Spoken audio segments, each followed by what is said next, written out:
feel like a lot of you are saying the Michael one because it's the longest. Okay, let's just do Michael.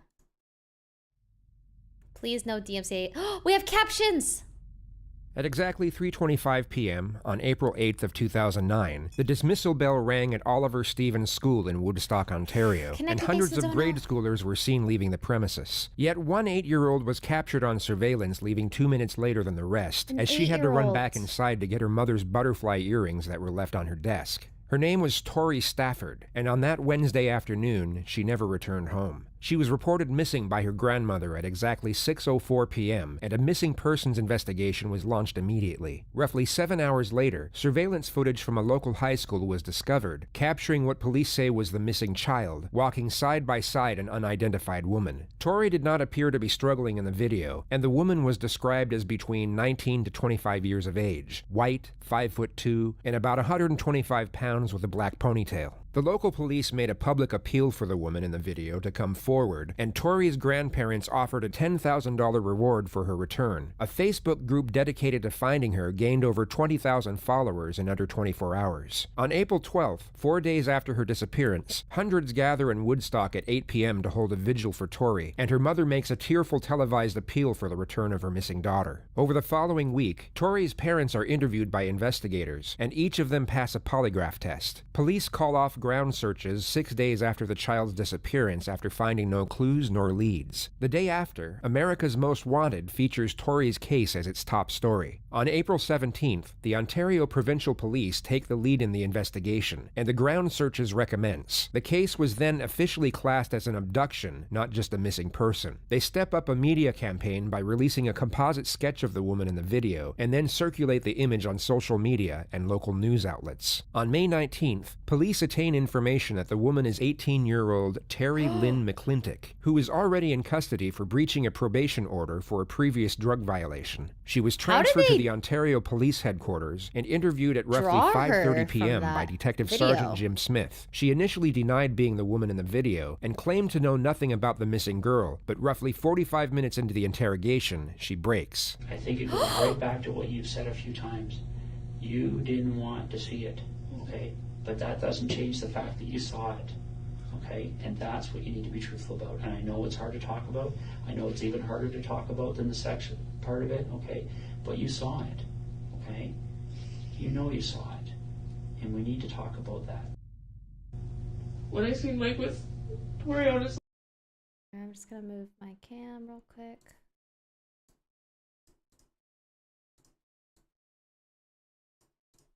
laugh. Like I turned my head because I didn't want to see it. I could hear her calling my name. Like... Wait, I'm sorry, what? Okay? You know you saw it. And we need to talk about that.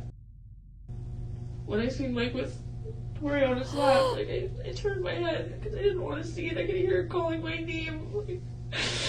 No! Okay, so tell me what happened.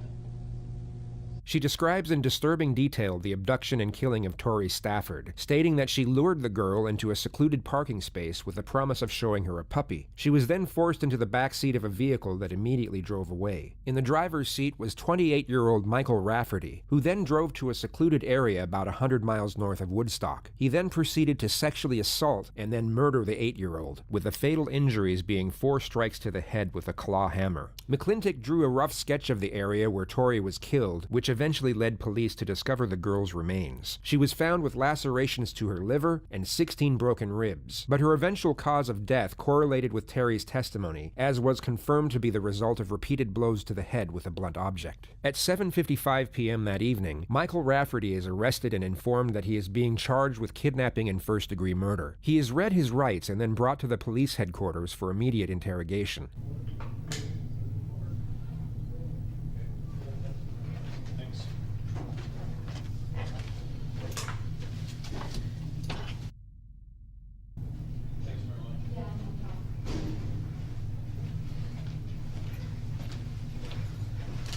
Come on in, grab a chair. That'll unfold, so that's a blanket for you there. Okay. Tea. I think they might have only put 1 sugar in. I think they got it mixed up. And There's a plain donut there for you. I had a cereal bar, but if you get hungry or anything else, just let me know, okay? Do you have any, I've eaten since noon. you have eaten since noon? Okay, are you hungry now? I can get you a full meal if you want. Yes, okay. You bacon and eggs, or do you want something I think else? I'm too sick to talk. Okay. This is ridiculous. That's okay. You can listen. And if you have any questions as we go along, there's no issues there at all, okay? Okay. I got a few things I'll talk to you about. As I told you, my name is Chris. My last name is Lone. I understand your name is Michael. Now, do you go by Mike or Michael? What's your preference? It doesn't matter. Okay. I'll probably call you Mike, so unless that really offends you, just leave it with me. I'm going to go over a few things here today. Okay, Mike? Like I say, don't be shy.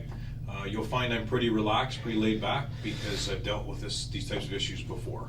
The Ontario Provincial Police have a highly trained behavioral sciences unit, and their subdivision of forensic psychiatry is recognized as one of the best in the world. At first, you will see the familiar strategy of rapport development. The investigator will retain a friendly and almost nonchalant disposition throughout the opening phase of the interrogation. That's the why they perception give of him a blanket solidarity and and respect food. will make the suspect more likely to cooperate and take things They're into trying to make consideration. him While feel the like he has detective's friends easygoing and an ally. disposition will also downplay the severity of the crime, thus making the gravity of admission far less intimidating. Anytime that you have a question. They need info from him. They need like a confession. Now, It's part of the I have process. no issues getting you any food there, so if there's something that you want, okay, I'll get you some food. There's no problems at all. Like I say, I get that for you in about 5 minutes. So, but my job is, as I mentioned to you earlier, I'm from what's called the behavioral sciences section, and we're talking about the missing person when Tori Stafford went missing. And I know you were following a little bit in the media, and you'd follow some little bits and pieces that there was behavioral sciences people involved, right? And sometimes they were criminal profilers. There's been other members in there as well. Threat assessment, and that's what one of my roles is as well. In threat assessment, what my job is to determine the risk. Okay, what's the risk of a certain situation?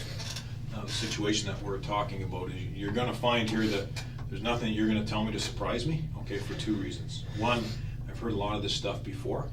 The second reason is I'm fortunate enough to know what all the case facts are. Okay, so what I have to do is assess what I perceive is a threat. So are you going to go out and kill more people after this situation's done? Okay, that's what my job is, to assess threat level. All right, I already know you're responsible for one death. Okay, For any. so that's what my job is to determine what's happened here. All right. Staff Sergeant Chris Loam had been a police officer for over 21 years and was a member of the Behavioral Sciences Unit for the last 17. At the time this interrogation took place, he was the head of the analysis section. This meant he was in charge of criminal profiling, threat assessment, and forensic psychiatry. He indicates that his only purpose is to assess the suspect's threat level, yet this variety of threat assessment is only applied to less severe infractions. With relation to rape and murder, the serious nature of the crime means that the threat level is already assessed long before any form of psychoanalysis takes place. In reality, the investigator's primary purpose is to gain an understanding of the suspect's character and then use this knowledge to try and influence both his reasoning and decision-making.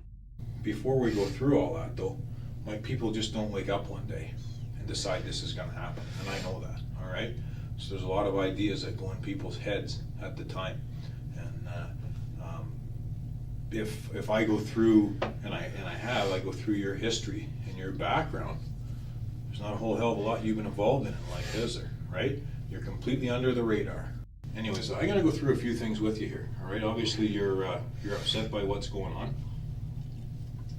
You're here for a reason, and right back at the beginning, the investigators and the case manager, the officer in charge, said that I'm going to follow the evidence and go where the evidence leads me.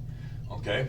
And now you're here because the evidence has led the investigators to you. All right? And then I get involved after that. There's been people that I work with in behavioral sciences that have been here from the outset of the investigation, but really, probably crying because he got caught. At this point in time, I mean, when I go in and look at your history, there's very little on there. Like I say, you've flown under the radar. You haven't had any major problems with the police. Okay, but now all of a sudden you're involved in this situation, and it's a serious situation, and it's a scary situation. I'm sure you're quite upset and quite concerned about what's going on here. All right.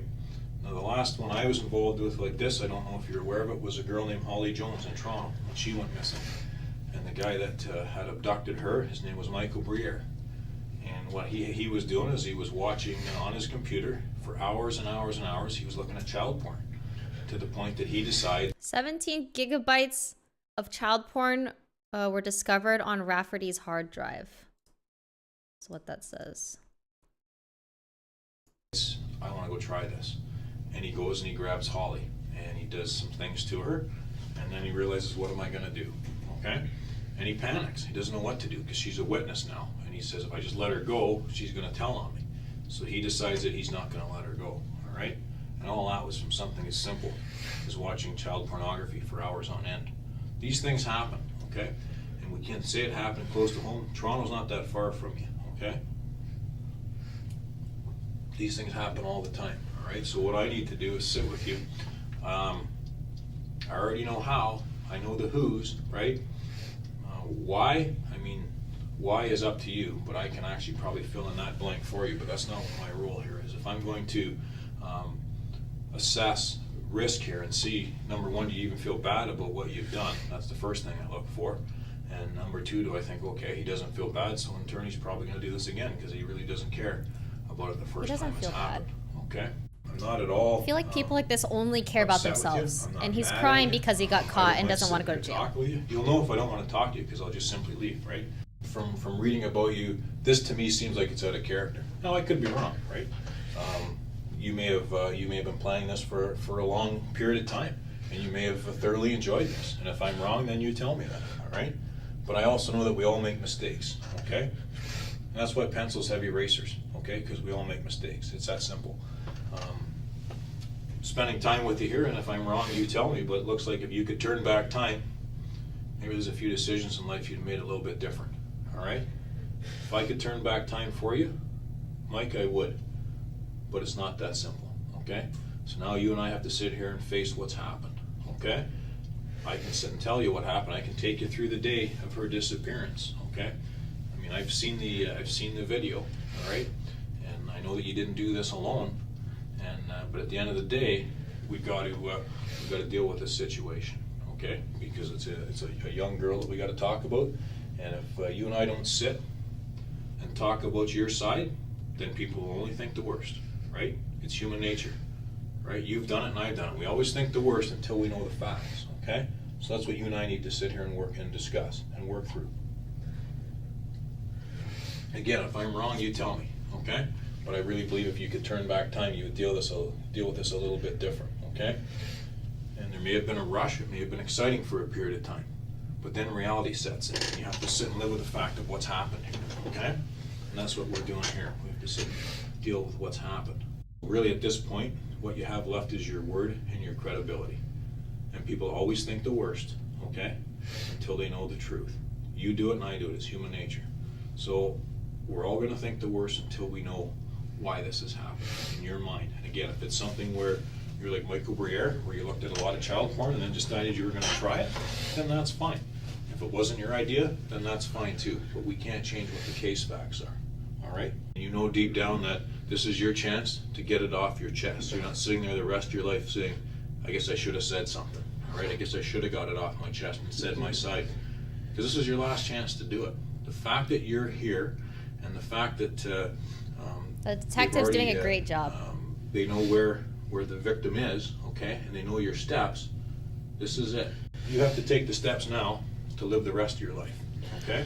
No, This is what you it's have to do. You don't not need to talk fine, about this, but okay? he needs to make the guy feel like It's always they're interesting on the to same examine a team. suspect's demeanor while being interrogated, especially compared to how they most likely were while committing their violation. The suspect here is a quivering mess, acting like a helpless victim, wallowing in his own self-pity while vying for sympathy. Essentially the opposite of how he was while attacking Tori Stafford. It's ironic that the powerless and vulnerable complexion he is trying to portray here is exactly what his victim would have felt at the time she was attacked. The sympathy he is trying to garner for himself is clearly what he lacked for the 8-year-old child he raped and murdered. So I've got to determine, He's part of my acting. job, when all is said and done here, do I think Mike's done? This is it, he's made his mistake.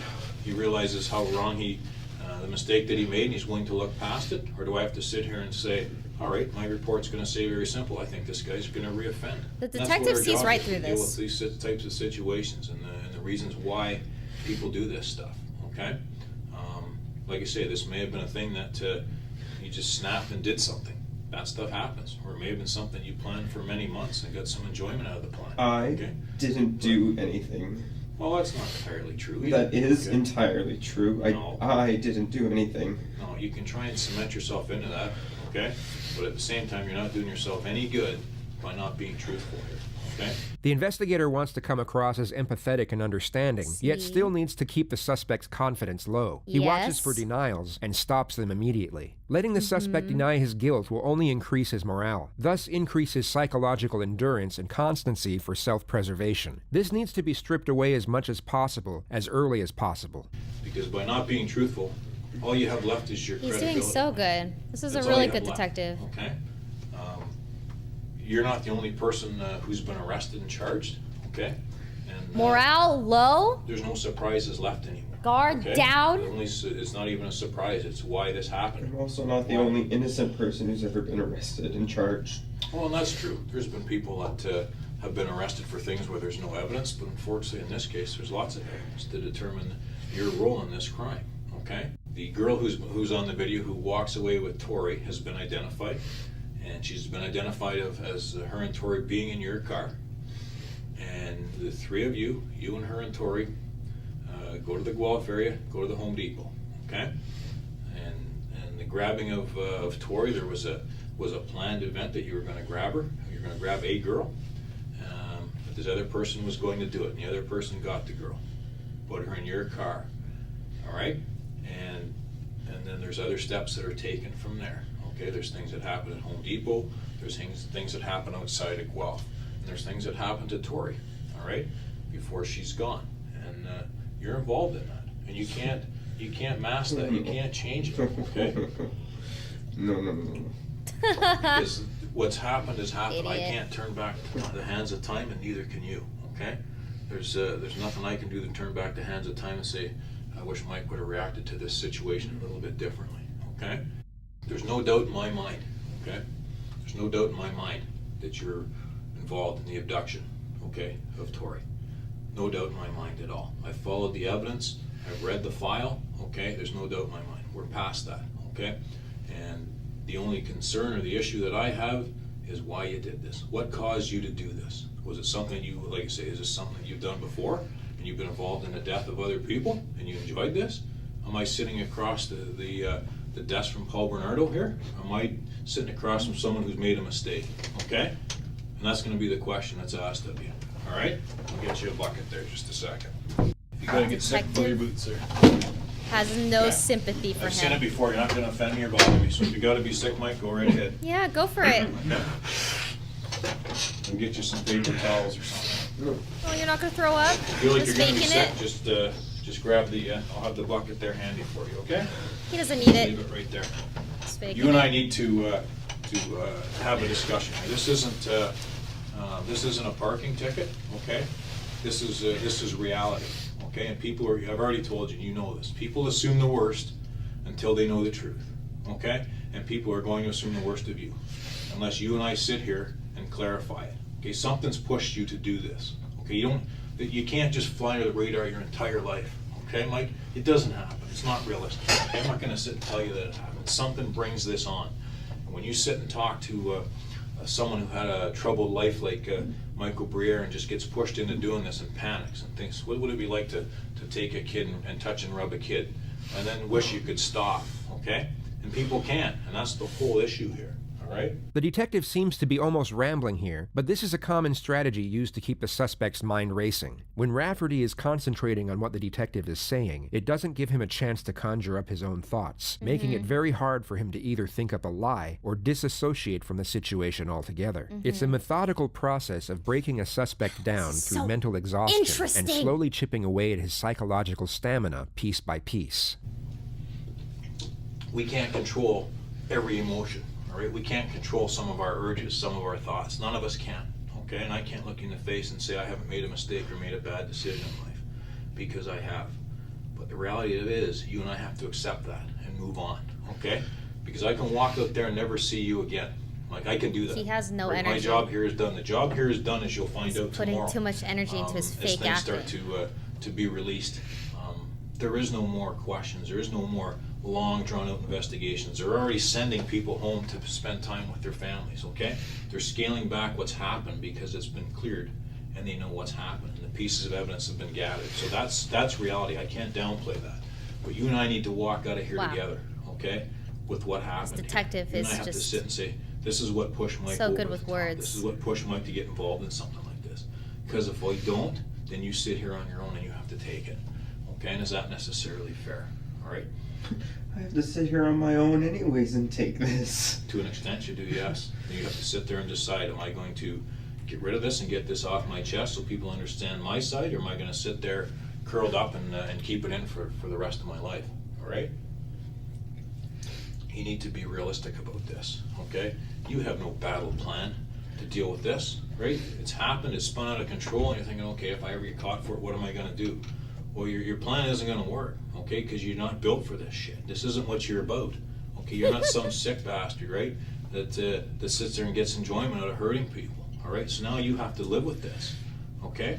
And to live with it, one of the first ways, right? It's like if someone's an alcoholic, what's the first thing they have to do? Acknowledge they got the issue, all right? You have an issue here in that there's overwhelming evidence, compelling evidence that indicates you're involved in what's happened to Tori, okay? And I can't change that and you can't change that at this stage. Can't change but it. you need to be honest. He and did you what need he to did. Understand your credibility, Mike, is all you have left. All you have left from here on in is your credibility. And you sitting here saying nothing doesn't do you a bit of good because no one's gonna know. And then all of a sudden, 10 years from now or 5 years from now, you decide to say something, who's gonna listen? Nobody. No okay? one. This is your chance to say your piece, all right? Like I say, if you want, and you can see probably I'm trying not to, out of respect actually for you, but I can sit and get as graphic as I want, okay? Because none of this stuff bothers me because I've seen it hundreds of times, okay? But if I sit and go over what's happened here with Tori, you may not be real happy about it because it's going to cause you to relive all this crap, okay? And maybe you want to, because I can tell you, I've sat with guys that wanted me to say it again so they could hear what they've accomplished. And I've had that, where they want me to say it 2 and 3 times because they get a rush out of that. I don't think that's you, okay? You're not some sick guy, okay? I'm not sitting across from Paul Bernardo, okay? I know that, and I know people that have sat across from him, okay? And I know 2 officers that have in different stages of their lives, okay? And I know what he's all about. You're not that guy, all right? But at the same time, you can't just sit here and say, well, I hope this all goes away, right? This isn't like a list your girlfriend gives you to say, here's a list of things to do. Can you go pick up a few things at the grocery store for me and get some gas? This isn't what that is, okay? This is a lot more serious than a to-do list. We need to deal with reality. And the reality of it is your credibility is all you have left at this point. If you sit there and say nothing, everybody's going to assume the worst, okay? And you may be painted with a picture that you're not real happy with, okay? And I'm the only one that feels like sitting in here with you, right? There's no investigators lined up in here sitting with you. Why do you think that is? Right? Because they've been working at this for weeks, okay? They're tired and they've been away from their families and none of them want to come in here and talk to you, okay? I have no issue with it. I'm neutral. I don't have these issues. I haven't been away from my family. I don't mind talking to you. Like, I've talked to people that have been involved in things far worse than what they're saying you did here. Far worse, okay? And I can sit and list the things that I've been involved in. There are people who have done things that have been a threat to our national security, terrorism in Canada, where I've dealt with people that have been involved in murdering more than 3 people, all right? I've been involved with people who Being have a detective is a talent. taken the life of children. I've been involved in that. I've dealt Being with able many to people tell a man who like are sex this offenders that habitually and you're not as repeatedly, terrible as you think touch you and are. molest children. I've dealt with that. It does. That But stuff I doesn't know bother me. Okay. the What's detective, going on here is he's that just you're doing his sitting job there, to you're get just the a big info and bundle of nerves, and you don't know what to do. get what he You don't know needs. whether to sit here, shake, shit, puke. You don't know what to do. But the reality of it is, at the end of the day, the evidence is the evidence. Okay, and the evidence clearly shows you're responsible for the abduction of Tori. He wants him to confess. And I also know that she's no longer with us, okay? And you're responsible for that too, okay? And there's a sexual component to this as well. So you might want to sit and get this off your chest and go through your side with me, all right? Because if I just walk away, at minimum, that's what people are going to think, at minimum. But you have some explaining to do, okay? That's reality. I can't change that, okay? If this is something that got out of control, that you just planned on taking and you thought you were going to put her back, or just take her for a ride, that's fine. It get out of hand, then we need to talk about that, okay? Okay. You need to sit and explain that and say why, okay? If not, then I say people think the worst until they know. There is no other way. You don't have any other options. There's nothing else that you can do to change what's happened to her. We can't turn back time. However, we can explain how things got off the rails, whether it was something that happened slowly or just went right off the rails right from the beginning. Why do you think the OPP has a behavioral sciences section? This is all the stuff that we deal with, okay? We deal with occurrences that are unusual. We deal with situations that aren't regular situations, and that's not what this is. This isn't a regular situation. This is a couple of people that made a series of decisions that hopefully they understand aren't quite right and that they feel bad about. I don't think that you're some kind of monster. If I did, you'll find me pretty candid. You'll find that I'll come right out and tell you, Mike, okay? I don't think that, okay? I think this got out of control. I think it got out of hand, okay? Are you some kind of monster? Or did you make a mistake here? You made a mistake, right? This is a mistake, right, Mike? You'd take it back if you could? This is a mistake, right, Mike? You'd take it back? If you could turn back the hands of time, Mike, would you do this a little bit different? Mike, talking to you. If you could turn back the hands of time, you're not some monster. You made a mistake, right? You'd take this back if you could? This is a mistake, Mike. You need to deal with this. I am no monster, I know but you're I not a did monster. not do what you think No, I did. I know you did. We're past that, okay? No. We're past that, Mike, okay? Mm-mm. I know you're not a monster. If you did, if I thought you're a monster, I would tell you. I'm gonna be honest with you. I wouldn't just walk out. I would spend some time with you. If I thought you're a monster, just because I want to see what makes you tick. But you're not a monster, all right? This thing has consumed you. Look at you, right? You can barely eat or drink. You haven't touched your donut, right? Why is that? Because your guts are eating yourself up inside, okay? You can't sit and say Yeah, he's clearly guilty. that you're innocent and did. What's the first thing you did when you got in here?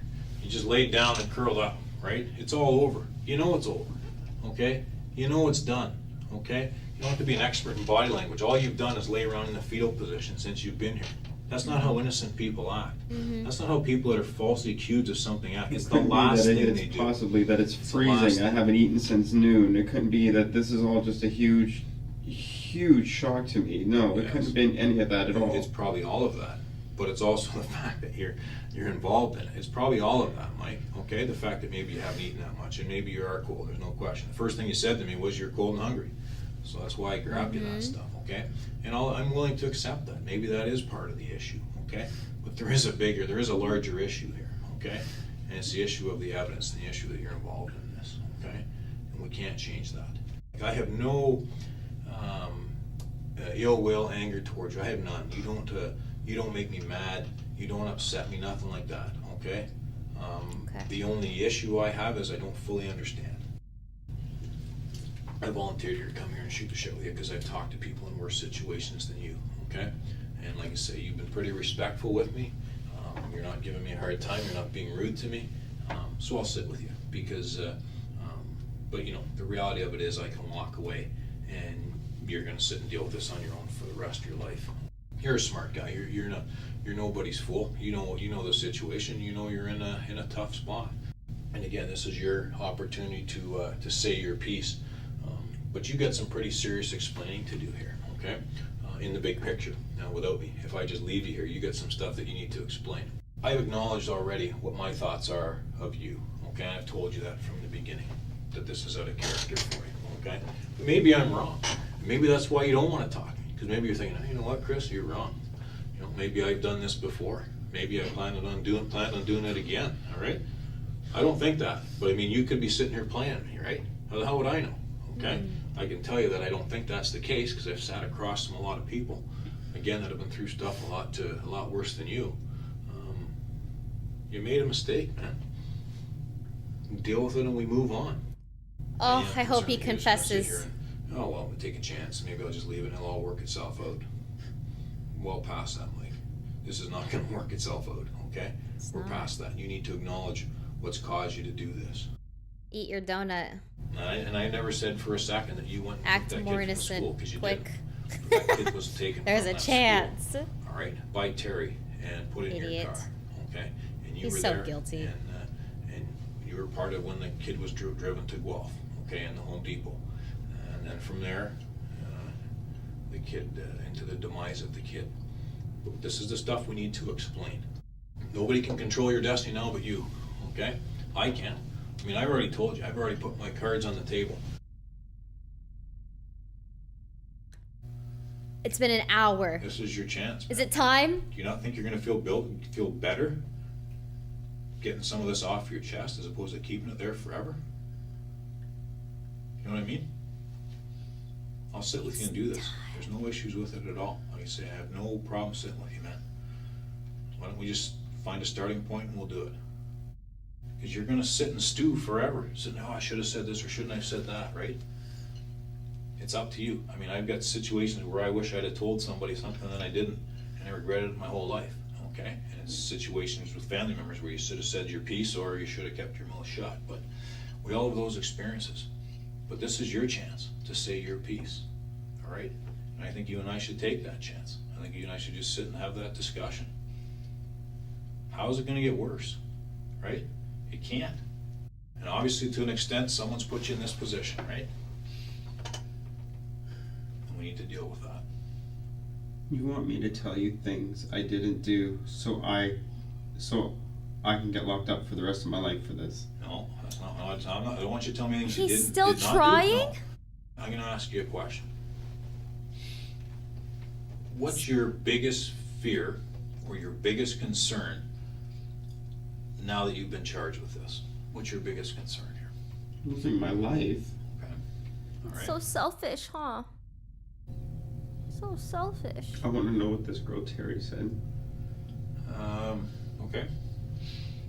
She acknowledges that she grabbed Tori and brought her to your car, that it was your wishes, that you sent her there with certain things that you were looking for in a victim, and she took her. And you guys drove on the highway and did the Home Depot thing, which I talked about, left the Home Depot, went to a secluded area, you had sexual relations with Tori, and Tori was killed.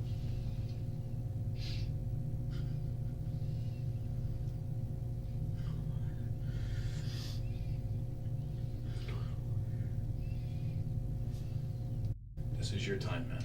This is as good as it gets, unfortunately. All right? This is it. And, I mean, I can get into more detail if you want, but in a nutshell, that's a polite way of saying what the allegations are. But if there's stuff, if there's other people here,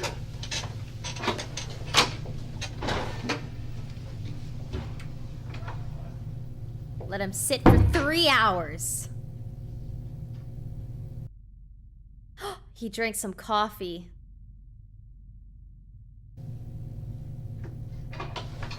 He's in there for... what's happening, man? Same guy.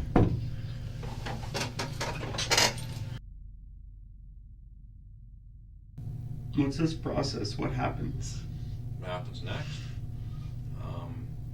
After you and I are done talking, you go back to your cells. Tomorrow morning, you'll have what's called you'll be brought into court, and the charges will be read to you again, and there'll be a discussion if you get out of custody for bail, and then they may schedule a bail hearing to determine that. And then from there, it's a matter of where it goes from the courts. The investigation will go on for a little while yet. There's a couple things that, as I told you, that need to be done. And then in the big picture, you're facing these charges. The reality of it is we can just sit and deal with the issue. Ugh. Just as easy. I'd rather deal with this yesterday in court.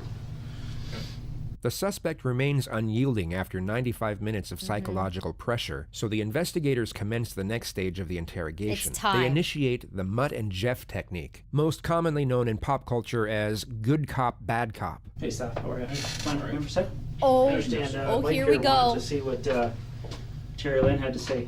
The bad cops. Terry Lynn's still speaking to my partner, okay? This is the girl you killed, all right? Oh, She's not missing shit. anymore. She's dead. Terry Lynn was asked today if she wanted to call a lawyer 4 times. She said no, all 4 times. She went through 2 boxes of Kleenex. All right? She says on the 8th of April, Wednesday the 8th of April 2009 at 3:30 in the afternoon, you drop her off at Pavey, south of Fife, south of the public school, where Tori walks out of. You tell her to get a girl and you want her young. She walks up the street, you drive up to the old age home where you park your car. She walks up to Tori. Tori's nice to her. She trusts her. She holds her hand for a little bit. She walks up the street with her. Terry Lynn tells her about her little dog, gets her across the street to your car, opens the back door. Tori doesn't like it anymore. She pushes her in the car. You start driving. She says she's freaking out. She says she's worried about you. She's scared about what you're going to do. She says you guys hit the 401. You start driving to Guelph. You park outside a house. You go in for a little while. You come out with some drugs, she thinks. And you drive to the Home Depot. You park at the end of the parking lot. You tell her it's her turn to get out of the car. You tell her to go in there. You give her some cash because you don't want to use your debit card so you don't track it. She goes in there. She gets garbage bags like she's told to do, and she comes back out. Then you go driving. And you pull into a farmer's field right across from a house to the point where you're even asking her if anybody can see you. And what does she do? She says she goes for a walk because she doesn't want to see what happens. And then she comes back, and you're not sitting in the front seat anymore, Mike. You're sitting in the back seat. And she's not liking what she sees, so she walks away again. Then she comes back, and you make her hold one of those garbage bags while you put some of your clothes and her jacket and hammer in the garbage bag. Then you drive to a gas station. She never sees Tori again. You drive to that gas station, you get out, you wash up, you dump the bag.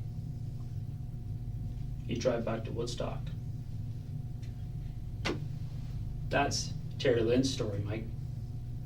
That's Terry Lynn's story while she bawls her eyes out through 2 boxes of Kleenex. And I ask her 4 times, hey, you want to call a lawyer? She says, I don't need to call a lawyer. I feel so bad about what happened. I just want to tell you all about it. That's what you're up against. Terry Lynn's a liar. Well, Oh, fuck the only person you. who can tell us that, bud. Oh, I hope this guy just rots. You gotta be careful though, Mike, because some of the shit she said is backed by not just video but other evidence, but also some of the explanations that she gave as well are verified. Selfish, disgusting scum. That's a lot more graphic than I said it, but Dirt of the earth. yeah, there is some stuff that she says that is true. There's no question. I'm not gonna say it's not. But How old are you, Mike? 28 years old? You want to tell us your side of the story? Get rid of your fucking security blanket and start being a man. Because it's not going to be her semen that we find on her body.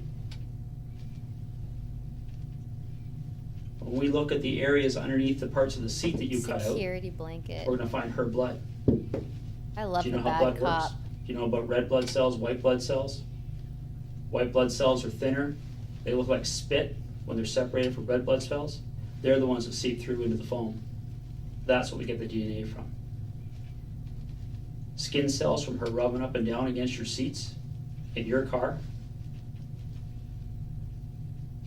Tori Stafford is all over your car. All over it. What an And idiot. Terry Lynn explains everything that she knows we're going to find. You're explaining nothing. So I don't give a fuck if you say one more word to tell you the truth. All right, we're done then. Well, I'm done with you anyway. Okay. This officer here is trying to understand what the hell you're going through. I don't care. Who are you? I'm the lead investigator here. Okay. Okay? Terry Lynn's full of shit. Well, I that's want going to to gouge be his eyes out. a funny thing for I want you to to say. take in his court, eyes isn't out and shove it down Because how's his throat. the DNA going to be full of shit, Mike? Huh? How's the biologist from the Center for Forensic Sciences going to be full of shit? Yeah. How's How? the pathologist that examines her body going to be full of shit? Explain that to me. Bitch. Call Be him careful, bitch. Mike. That's a dangerous road to go up. If there's something you and I can clarify with what she said, then let's clarify it. But we can't just sit here with a blanket statement that she's full of shit, because there is some things that's truthful. And then by you saying that makes it takes away your credibility, so we gotta be very careful with that. I'm done with him. Yeah. This officer's got his job to do, Mike. He's got a different job than I do. For my investigation, you keeping your mouth shut is the best thing can happen. So keep on keeping it shut. Okay.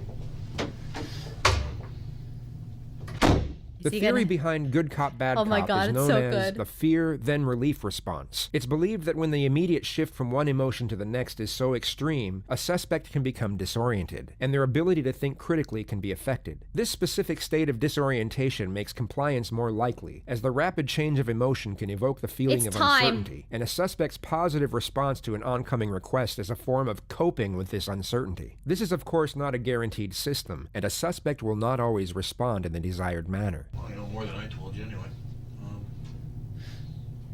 It wasn't quite as eloquent as I would have put it, but anyways. At the same time, what he's saying is right. Like, I did watch what she was saying, and she was very emotional, there's no question. And she did go through Kleenex, there's no question of that. And she was upset, and there's stuff that she said that, I mean, was clearly known ahead of time by the investigators, and there's stuff that was said that, by her saying it, later proved out to be confirmed other ways. So don't, no, I can't say don't, you can do whatever the hell you want, but just be careful going up that road. Anyways, but if, like I say, I have no issues on that. That doesn't change my opinion from our discussion, to be quite honest. I mean, they've got their opinions, and obviously they're getting sick of listening to me, so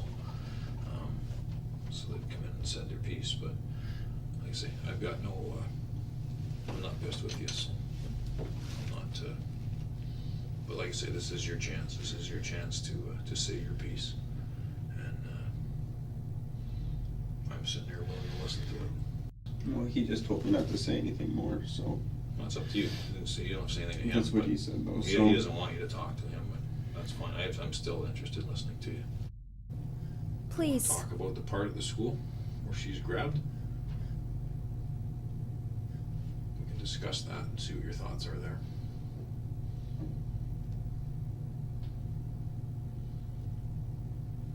I'm not saying anymore. Why? Because of the officer, because of what the lawyer said, now it's everything. I just don't.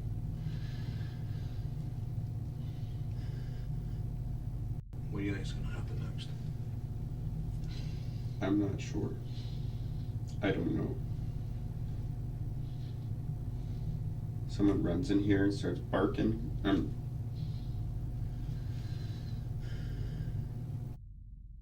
You just want me to say whatever. You just want me to say things. So it's open and closed. No. So it's over and done with. That's it. This is how it is. Nothing more to talk about. No, actually, because you know, actually, that's fair. That's a very fair statement, actually. But I got to tell you, in this case, it's not. It doesn't matter. So yeah, I'm compelled and I'm interested to listen to what you have to say. But does it open and shut this case? No. I'm done. Why? Dang I'm it. not talking anymore. How come? I've already told you why. Just because of all the different angles and all that? I just don't feel comfortable talking about it. Oh.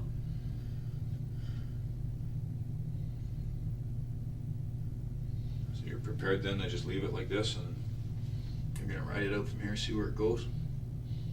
Yep. You think that's the best way to do it? I don't know. I've never been in this chair before. I don't know.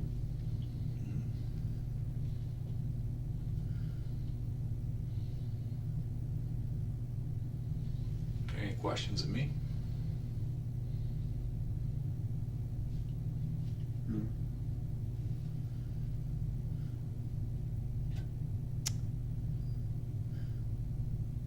Say he's not comfortable talking about it. Need something to eat?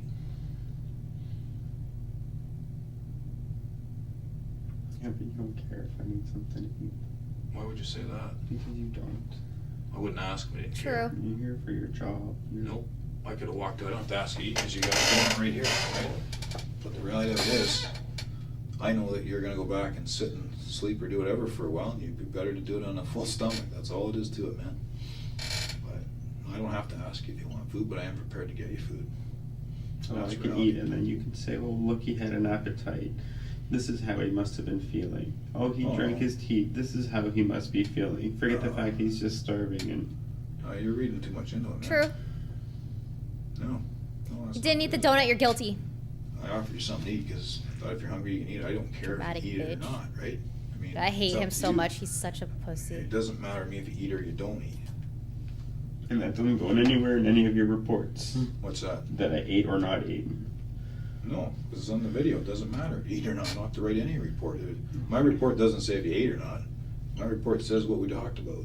This is a very intriguing moment of the interrogation, as the suspect's state of mind seems to be in two places at once. He is undoubtedly clinging on to hope, made evident by his outright refusal to admit involvement, yet he still has situational awareness. He knows deep down that his act isn't being bought, giving reason for his guilt in requesting food. He would have been starving at this moment, yet his primary concern was how he would be perceived while eating. He is caught between wanting to satisfy his hunger and trying to appear so guilt-ridden by the circumstances that he doesn't even care about his hunger. No, I don't think True, he's so hungry. Your appetite at this point doesn't matter. Really. I come in here, I sat to explain to you what the evidence was. Had a discussion. Actually, I don't think there's any animosity. We're about writing that this. down. So we had a discussion about what the case facts are, and that was it. So it doesn't matter to me if you eat or not, but it was a legitimate offer. If you want something, I'll arrange for you to get it. There's no issues that way. But you read too much into it, man.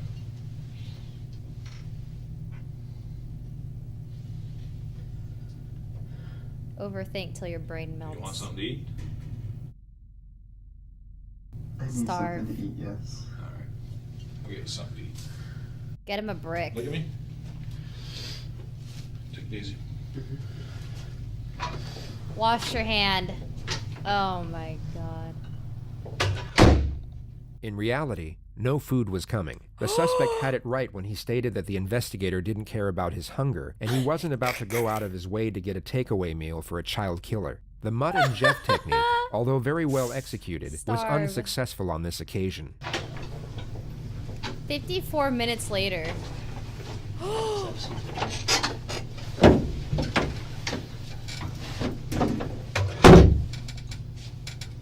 Hey, Mike.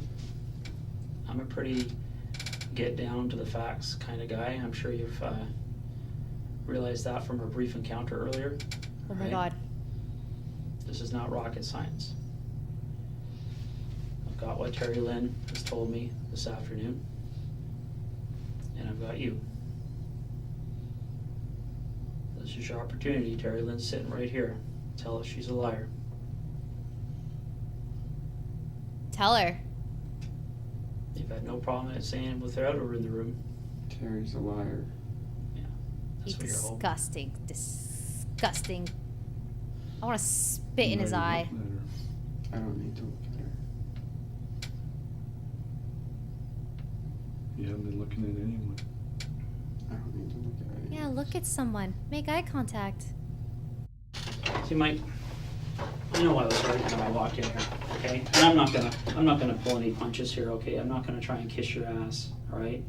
Detective Smith's behavior in the following moments is not associated with any techniques nor strategies. He knows the suspect's inclination is virtually set and unlikely to be influenced any further from this point onward. The following onslaught doesn't have any tactical purposes related to the investigation. The detective has understandably become emotionally invested in the case and proceeds to give the prime suspect the psychological grilling he deserves. I mean, let's face it, I'm a cop, all right? And in the last 5 weeks, I've been trying to find out who killed an 8-year-old girl. Okay? And I know the guys from behavioral sciences, they got their thing, they're trying to understand why, that's what they do. You guys all work together. Yeah, we do. They're good people, they know their job very well. And sure as hell, I'd like to know why. All right? I'd like to think that we don't have people walking around our communities who just because they're bored on an afternoon say, hey, why don't we grab that girl and rape and murder her, okay? I'd like to think that we live in a community where people think a little bit more about what they're gonna do than that. Do you think you're coming off as an innocent guy? Do you think you're looking like somebody who's been wrongfully accused here? Idiot. You're gonna see it however you want to see it. He thinks he's so smart. My lawyer, or the lawyer, instructed me to just say... Yeah, I know, Mike. I know what your lawyer instructed you to say. But that doesn't make you an innocent man. That makes you a man who's saying, holy fuck, what am I gonna do now? He's clearly so Nothing I guilty. do is gonna change your opinion. So I might as well just follow the lawyer's advice. Well, you're right there, Mike. Nothing you do is gonna get you walking out of this police station tonight without being charged with murdering Tori Stafford. You're right.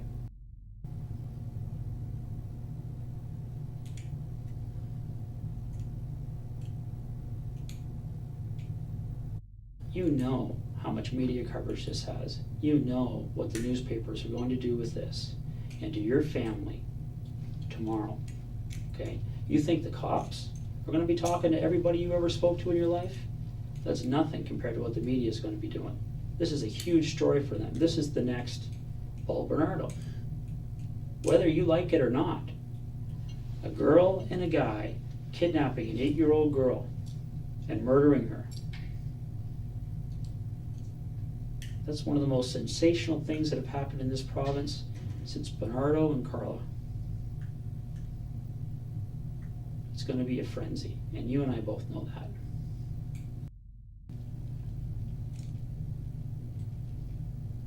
Three You know what hours. a psychopath is, Mike? I have never met one. Well, I just met one tonight. Oh, I just find it funny how you can go full sure on something when you don't know. Well, Mike, when somebody tells me that they were present when a man killed an 8-year-old girl. Right. Somebody told you that. Mm-hmm. She did. Okay. When that happens, okay, we don't say, oh, well, maybe after we go golfing for the week, we'll go and see Mike and see what he has to say. he's getting not the way angry it works. because he's hungry. No, so let's just pick him up and then say, yep, you did it. Because that's obviously got to be the right way to go about things.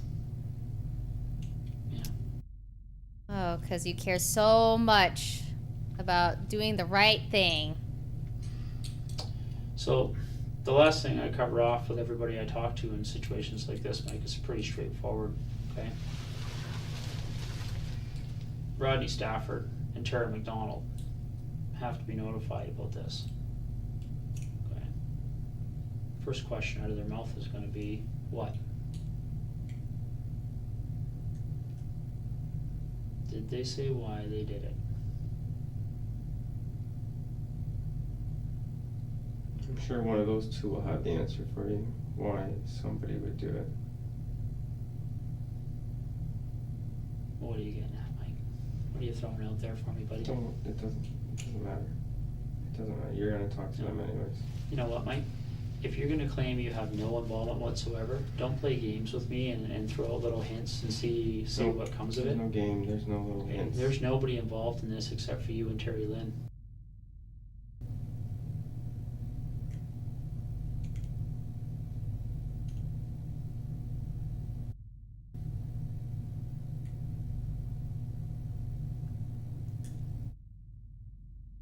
Two hours, 30 We're done. minutes.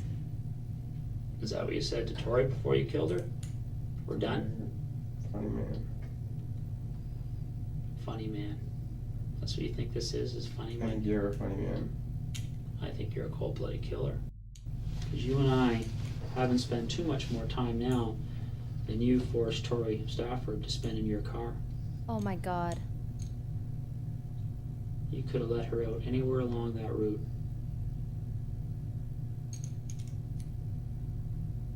You could have killed her without sexually assaulting her. And that's what I wanted to sit across from tonight. See what it's like to sit across from a guy who, when he abducts an 8-year-old girl, is so turned on by it that before he kills her, he has to have sex with her. So if you ask me why I'm sitting in this room, I'm sitting in this room for Tori. Making you squirm, putting you through some of the grief that you put her through. That's why I'm in here, Mike. And I'm having a good time.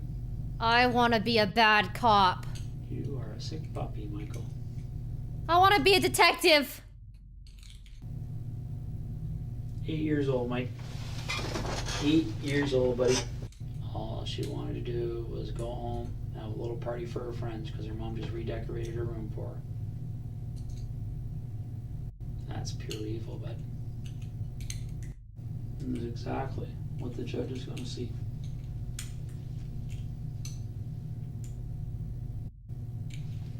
That's what you are. No remorse. No remorse. No empathy. No empathy. No nothing. Disgusting. You're just hollow. Just a waste of air. Nice thing about the place you're going to be spending Ugh. a good chunk of your life is they actually have glass cells. So you and Bernardo can make googly eyes at each other all day, whatever you guys do in there. So it's nice meeting you, Mikey. Enjoy the rest of your life. This is the kind of room you're going to be spending it in.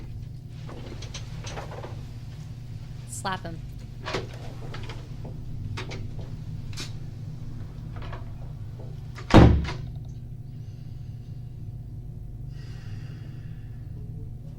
Oh my god. 3 years later. And it was all for this little girl right here. Not just Tori, but for every little child in Canada that doesn't deserve what happened to her. Good evening. Thanks for joining us. 31-year-old Michael Rafferty has been found guilty of murdering, kidnapping, and sexually assaulting 8-year-old Tori Stafford. It's been nearly 10 very long weeks of trial in London, which is where Laura Zilke has been covering this story since the very beginning. In the courtroom, when the verdict was read out, there was a collective sigh of yes for each time one of those guilty verdicts was read out through friends and family. That came with the reading of each verdict. Guilty of first degree, guilty of abduction, and guilty of sexual assault. Lawyers from both sides of the story came out to speak with us as well. Their reaction, everyone appreciating that justice was done here, and every one of them also thanking the work that the jury had to do for having to sit through this case for, as you mentioned, Carolyn, almost 10 weeks. It's been a long and difficult trial for everybody. The trial is finally over, so that's a good thing. But the This verdict dude's means lost. that the jury has found that Michael Rafferty did kidnap, sexually assault, and murder Victoria Stafford, and our thoughts are with Victoria's family. Is it a hard decision for you to take cases like this? It's never easy, but honestly, I mean, somebody has to take them. I get asked that question more often than almost anything else. How can you do a case like this? How can you defend such a person? The reality of it is that everybody in our system deserves a strong, proper, and effective defense. Even before going into the courtroom, there was really a sense of excitement. I think a lot of the family thought that because the verdict did come so quickly, just over a day of deliberations, they truly believed that this was going to be a guilty verdict. Then going into the courtroom, that simply continued. The relief that went over this, it was really almost unbelievable to hear the sighs that went through everyone in that courtroom. Carolyn. Both Michael Rafferty and Terry Lynn McClintock were sentenced to life in prison without the possibility of parole for 25 years. I'm so glad that that girl also got the same punishment.